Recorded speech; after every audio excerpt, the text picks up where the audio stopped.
नमस्कार साथियों, स्वागत है आप सभी का बातें बाजार की पर। मैं हूं अंकित अवस्थी। आप सबके सामने एक छोटा सा कॉन्सेप्ट डिस्कस करने जा रहे हैं हम लोग, और इस कॉन्सेप्ट के पीछे की जो सबसे बड़ी वजह है वो है पेटीएम के द्वारा यह घोषणा करना कि वो अपने जो शेयर होल्डर्स हैं उनसे अपने शेयर वापस खरीदेगी। इस बात को आसान भाषा में समझने का प्रयास करते हैं।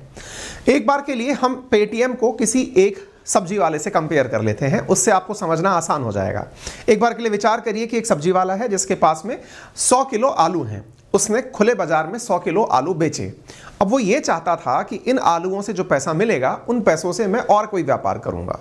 उदाहरण के लिए समझने के लिए आसान होगा, उस व्यक्ति ने आलू बेचने से पहले पूरा मार्केट बनाया, पूरे माहौल के साथ में ये बातें करी कि जब मैं आलू बेचने आऊँगा उस समय मेरे आलू इस दुनिया के सबसे बेस्ट आलू होंगे और उन आलूओं को आप लोग कम से कम 20 रुपये किलो पर ही खरीद पाएंगे, उससे कम में आप मेरे आलू नहीं खरीद सकते। ये कह करके उस व्यक्ति ने सब्जी मंडी में एंट्री करी। ये सब बातें मैं क्यों बता रहा हूं, ताकि आप शेयर मार्केट को आसान भाषा में, सब्जी की भाषा में समझ पाएं। ठीक है, तो माहौलबाजी की गई कि आप हमारे आलूओं को 100 रुपए किलो से कम में नहीं खरीद, वो 20 रुपए किलो से कम नहीं खरीद पाएंगे। यानी वो पहले ही माहौल बना करके 20 रुपए के हिसाब से 100 किलो आलू का 2000 का भाव समझकर बैठा हुआ था कि 2000 में तो हमारे आलू बिकेंगे ही। हो गई बात। इससे क्या उसके दिमाग में और चल क्या रहा था आइडिया ये चल रहा था कि जैसे ही मैं यहां से 2000 का आलू बेचूंगा, ये जो पैसा बनेगा इस पैसे से फिर मैं दोबारा नए आलू ले आऊंगा और इन लोगों को वापस बेचूंगा। सीधा सा व्यापार है, समझने में आसानी है। ठीक है, अब क्या होता है जनाब, आप आलू की दुकान बनाते हैं, वो 100 किलो आलू स्टॉक पर रखते हैं, लोगों में एकदम माहौल बन जाता है। पता नहीं साहब, ये अगर आलू लेकर आ रहे हैं तो पता नहीं कैसा आलू होगा, बहुत बेहतरीन आलू होगा। लोगों में पूरा माहौल कि साहब विशेष रूप से ऐसा आलू बनकर आ रहा है जो कि आते ही एकदम आपको पुष्टिवर्धक कर देगा, सर्दी नहीं लगेगी, ऑर्गेनिक आलू बनकर आ रहा है। कई प्रकार की चीजें आपको उसके बारे में बता दी गई। आपने खुशी खुशी में जाकर के आलू खरीदने के लिए लाइन में लग गए। आलू बिके, खट से आलू बिक गए। आलू बिक गए, सामने वाले के पास 2000 रुपए आ गए। लेकिन जो लोग आलू खरीद कर घर लेकर गए, उन्होंने देखा कि सेम वैसा ही आलू मार्केट में इजीली अवेलेबल है। और दूसरी बड़ी बात, वो जो आलू आप घर लेकर गए, मैडम ने घर जाकर कहा कि ये क्या ले आए, ये तो ऑलरेडी ऐसा आलू तो घर में था।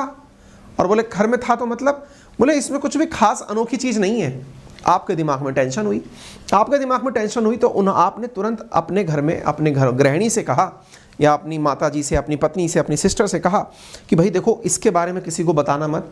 अपन एक काम करते हैं, चुपके से पड़ोसी को बेच देते हैं। अब बोले आप तो बाजार से लेके आए हो, बाजार का माल महंगा होता है, घर का माल सस्ता होता है। तो बोले एक काम करो, किसी को बताना मत, मैं पड़ोसियों को बोल देता हूँ कि ये आलू जो है ना, मैं बाजार से ले आया था, सस्ते लाया था, आप मुझसे ले लो। पड़ोसियों को आपने वही 20 रुपए किलो वाले आलू टिका दिए 15 रुपए किलो में। ऐसा आप अकेले नहीं थे, जितने भी लोग लेकर गए थे वो अपने पड़ोसियों को इसी कारण से टिका रहे थे कि यार हम तो गलत ले आए, आप ले लो इस आलू को।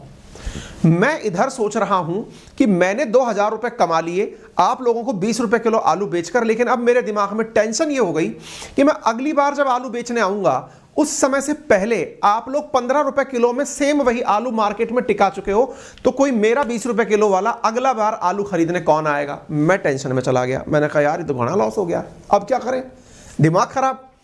इस बीच में जो भाई साहब ने खरीदा 15 रुपए किलो का आलू, वो और परेशान कि यार गलत खरीद लिया, मार्केट में तो आलू और सस्ते मिल जाएंगे। तो बोले अब क्या करें, किसी और को टिकाओ। ऐसे करते करते करते वो 20 रुपए किलो का आलू 5 रुपए किलो पड़ोसियों में बिक रहा था।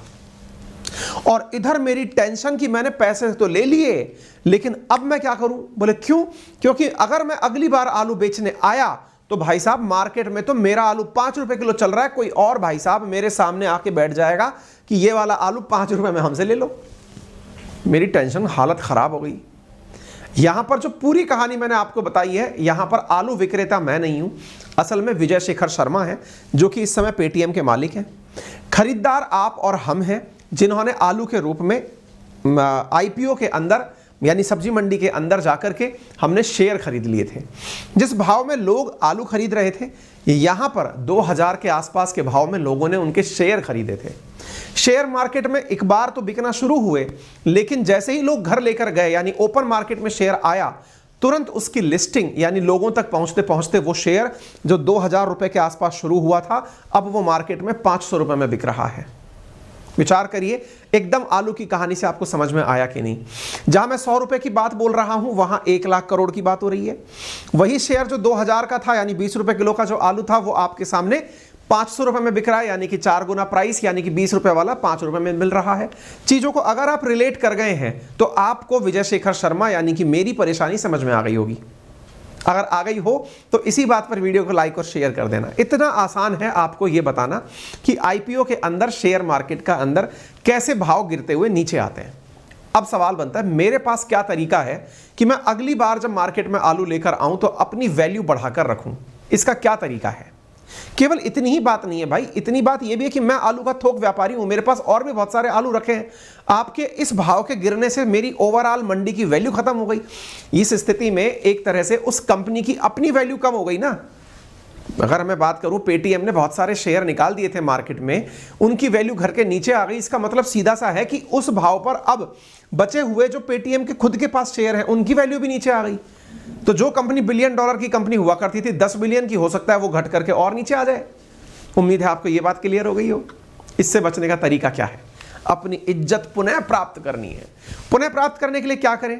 कुछ नहीं करना जना, करना केवल इतना है, लोगों से कहो कि मैं आपके शेयर वापस खरीद रहा हूं। वापस खरीद रहा हूं से मतलब आप एक काम करो, जिस भाव में आपने मुझसे खरीदे थे कोई बात नहीं, मैं आपके जितने वर्तमान में भाव हैं उनसे ज्यादा दाम पर अपने शेयर पुनः खरीद लेता हूं, ताकि आपको इस बात की निराशा ना हो कि इन शेयरों को मैं कहां बेचूंगा, कोई भी इनका खरीदार नहीं मिला तो क्या होगा। कॉमन सेंस लगाइए, इससे क्या फायदा होगा। यदि पेटीएम ये कह दे कि मैं अपने शेयर वापस खरीद रहा हूं, या आलू का व्यापारी ये कह दे कि मैं अपने आलू वापस खरीद रहा हूं, फायदा क्या होगा? कॉमन सेंस की बात है। सबसे बड़ा फायदा यह होगा कि ग्राहकों में यह विश्वास होगा कि यह आदमी जो अपना शेयर बेचा था ये वापस खरीद रहा है, दैट मीन्स कुछ तो बात है। और कुछ तो बात है, यही तो विश्वास मार्केट में दिलाना है। एक बार विश्वास आना शुरू हुआ, शेयर बिकने वापस से शुरू हुए, तो लोग, क्योंकि ये शेयर आप वापस पेटीएम को बेच सकते हैं, ये बात सोच करके ग्राहकों में एक हिम्मत आएगी। और ग्राहकों में जैसे ही हिम्मत आएगी, मार्केट में वैल्यू चढ़ना शुरू हो जाएगी। उम्मीद है आपको बाई बैक का कंसेप्ट समझ में आए। तो बाई बैक क्या है? आलू व्यापारी अपने आलू वापस खरीद ले, शेयर व्यापारी अपने शेयर वापस खरीद ले। ये शेयर व्यापारी कौन है? जिसने अपना आईपीओ निकाला था। अब ये आईपीओ क्या होता है? ये इनिशियल पब्लिक ऑफरिंग है, यानी कि पहली बार कोई व्यापारी उसमें आया था, सब्जी मंडी में आया था। अपने देश में 2 सब्जी मंडियां हैं, एक का नाम है बॉम्बे स्टॉक एक्सचेंज, एक का नाम है नेशनल स्टॉक एक्सचेंज। इन दोनों ही मंडियों में आकर के उस व्यापारी ने आलू की बोरी खोली थी, यानी पेटीएम ने इन दोनों ही जगह पर अपने शेयर बेचने के लिए रखे थे। दोनों ही जगह से शेयर बिकवाली हुई थी, लेकिन अब वापस खरीदारी यानी कल से, यानी 13 तारीख से होने वाली है। यानी कि यदि आप चाहते हैं कि आपको निराशा हुई इस बात से कि यार मैंने पहली बार में आईपीओ के अंदर, यानी इनिशियल पब्लिक ऑफरिंग में, जो व्यक्ति अपना आलू यानी कि शेयर बेचने आया था, मैंने खरीद तो लिया था, लेकिन अब मुझे लग रहा है कि मैंने गलत खरीद लिया। अब आप वापस उस व्यक्ति को जाकर के अपने शेयर पकड़ा सकते हैं कि भैया ये पकड़ो अपनी अमानत, मेरे पैसे आप वापस दे दो, और आपको वहां से वो पैसे वापस मिल जाएंगे। मुझे लगता है कि इससे ज़्यादा आपको बताने की ज़रूरत नहीं है। बाकी आने वाले समय में मैं आपको शेयर मार्केट के जितने भी छोटे छोटे कॉन्सेप्ट्स हैं ना, उनको शॉर्ट वीडियोस के माध्यम से भी डालने का प्रयास करूंगा। आपको ये हमारा प्रयास बातें बाजार की कैसा लगा? अंकित इंस्पायर इंडिया का अगर आपको ये प्रयास पसंद आ रहा हो तो वीडियो को लाइक एंड शेयर जरूर करें, अपने साथियों से जरूर साझा करें। फिलहाल के लिए इतना ही, अपना ख्याल रखें। धन्यवाद।